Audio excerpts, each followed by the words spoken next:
बिस्मिल्लाहिर्रहमानिर्रहीम। अस्सलाम वालेकुम बच्चों, उम्मीद है आप सब खैरियत से होंगे। बच्चों, आज 13 तारीख़ है और दिन है पीर का, और आज हमारे सबक का उन्वान है सब हैं ख़ास। बच्चों, आप जानते हैं कि कायद-ए-आज़म मोहम्मद अली जिन्ना रहमतुल्लाह अलैह पेशे के लिहाज से क्या थे? जी, वो एक वकील थे।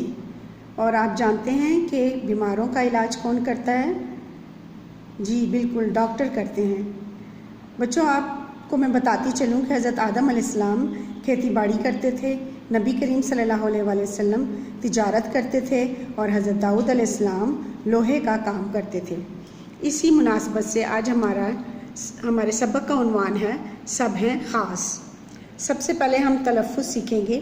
मुआशरे, नमूने, वाबस्ता, मुअल्लिम, तदरीस, रोज़मर्रा, मुफीद, ज़रई, अदालत, मेमार, कदर।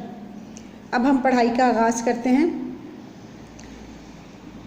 बच्चों, ज़िंदगी गुजारने के लिए इंसान को मुख्तलिफ़ चीज़ों और सहूलतों की ज़रूरत होती है। इन ज़रूरतों को पूरा करने के लिए इंसान जो काम करता है वो पेशा कहलाता है।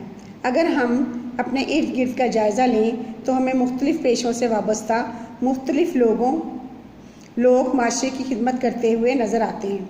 आइए आज हम इनमें से चंद लोगों से आपकी मुलाकात करवाते हैं। इनसे मिलिए। ये मिस शबाना हैं। ये पेशे के लिहाज से उस्ताद हैं।